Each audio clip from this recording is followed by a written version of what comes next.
Good morning, Ma. I hope you would have seen the first intro on childhood and growing up paper. Is it not? So now you would have got a clear idea about what is childhood and growing up. This paper will help you to understand about the nature, behavior of the children in our classrooms. We teachers should be able to handle the students by understanding their behavior and nature. When you understand the behavior of the student by learning various psychological principles, it is easy for a teacher to handle them in a better way. The childhood and growing up paper is very clearly represented through this picture, I hope. You can see a child who is in an infant stage. 0 to 2 years is called as an infant stage. And then the next stage of early childhood, that is 3 to 6 years.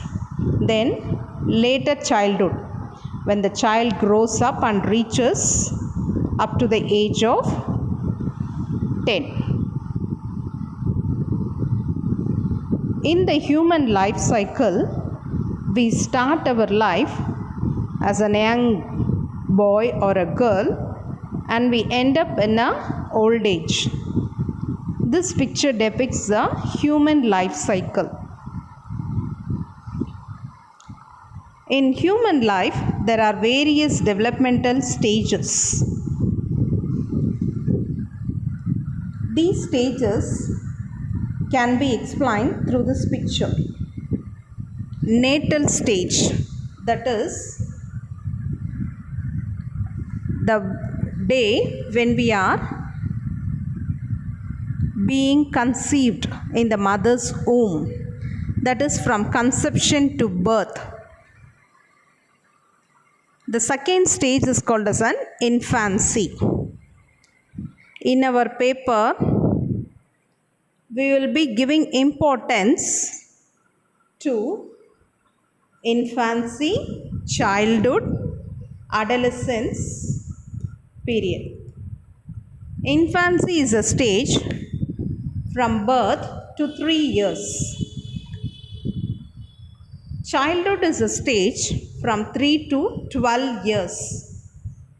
It is otherwise called as an early childhood and later childhood. The next stage is adolescent stage, 12 to 19 years. It is a stage where the individual is getting ready for the reproductive cycle and preparation for an adult life. The next stage is called as adulthood, which is beyond 19 up to the 50 years. Then the last stage of human life is old age, 50 to 60 years. So I hope you are clear now with the various developmental stages, that is natal, before birth, infancy, childhood, adolescent, adulthood and old age period. So I hope we are all in the adulthood stage. This is a stage where we are prepared for the family life, social life. We are going to handle children in our classroom who are in the infancy, childhood and adolescent period.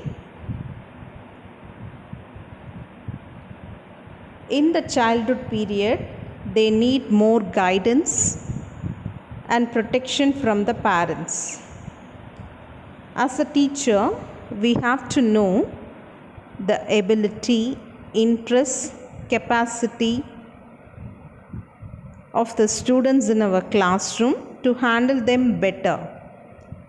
So, when you learn this paper, you are able to get a knowledge about how to handle the different kinds of students and be an effective teacher. You can see in this picture, the teacher is able to handle the students in a very positive way. They are all involved in the learning process in a very active way. We have already touched this point where we have studied what is psychology. It is a science of soul. Logos, which means the study. Psychology is a branch which has been in research for many years ago. This field is previously called as a science of study of human mind. Then it was called as a study of human soul, and later it was modified as a science of study of human mind and behavior.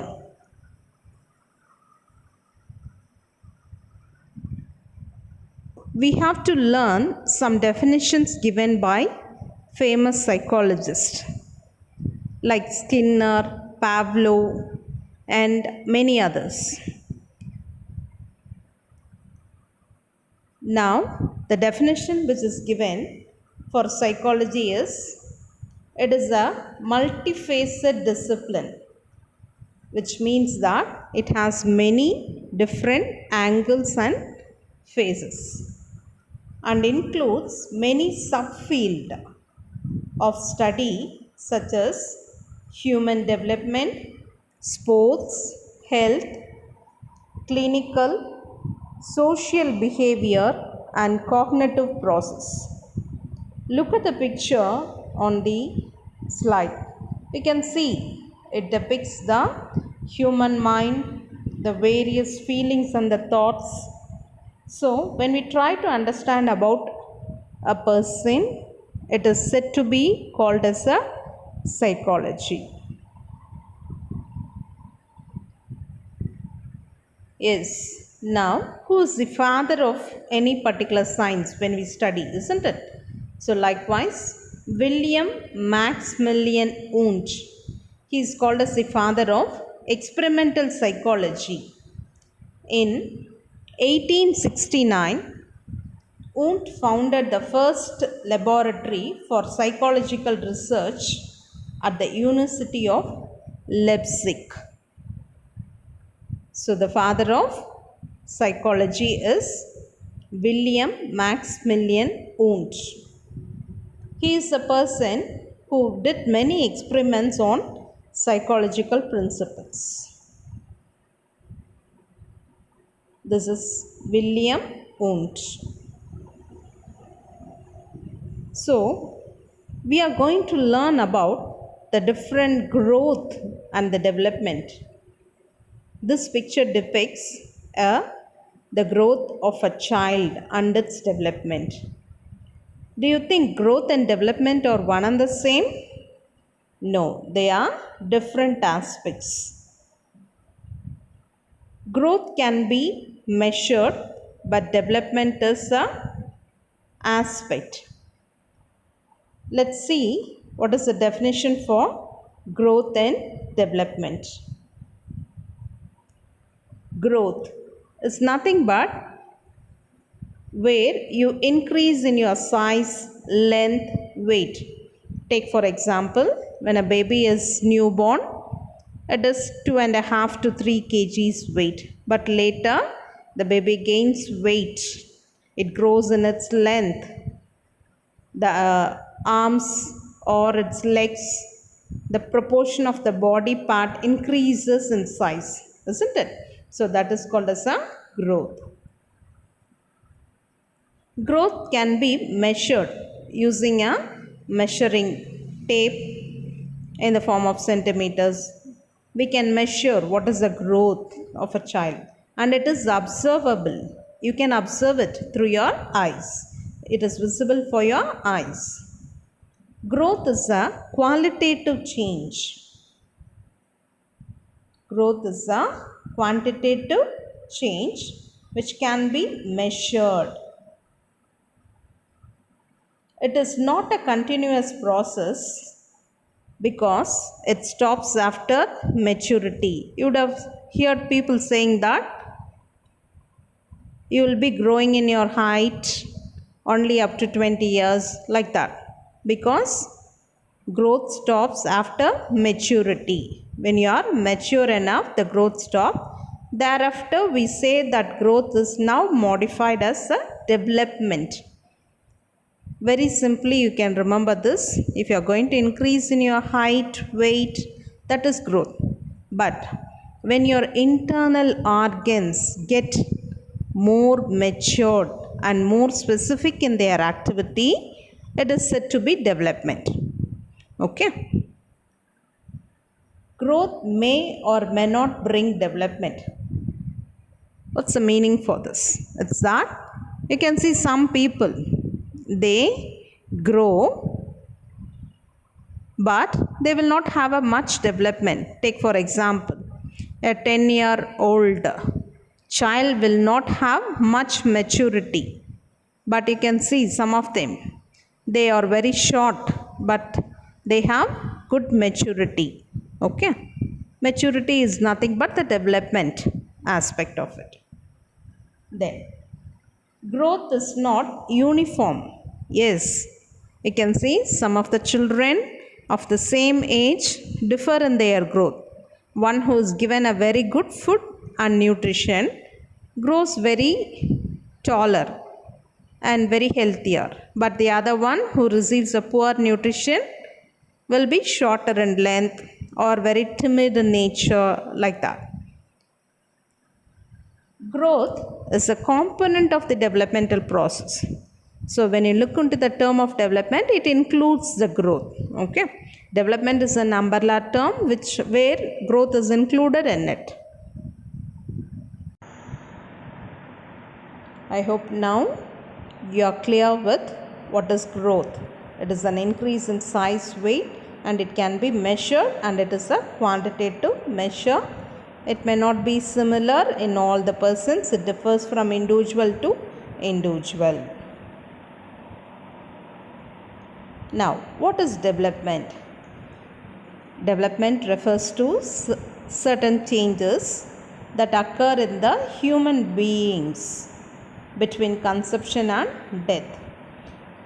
Not all the growth will be leading to development. What's the meaning for that? You can see some of the children, they may be at the age of 5 or 6, but their body parts would not have much development. Sometimes we say that their brain development is less, or their muscular system is very less, like that. Okay. It is not applied to all the changes, but rather which appears in an orderly way and remains for a longer period of time. We have already learnt that growth stops after certain age, but development continues for a longer time. There are different aspects of development. What are they? Physical development, that is, when you look externally into a person, you are able to see the changes in their body parts. It deals with the changes in the body mainly. So you will not have the same height in the growing years. If you are at 3 years, the child will have one particular height. Then when the child grows to a next age, it increases in its height. So that is a physical development, one which is visible to our eyes. Then personal development, there is a changes in their personality, that is their character, behavior changes as they grow. Then social development, the way in which they talk and mingle with other persons in the society changes as they grow up, isn't it? Then cognitive development, which is nothing but their mental development, that is their intellectual ability grows as they grow up. I hope now you're clear with growth and development. Let us continue in another video. Thank you.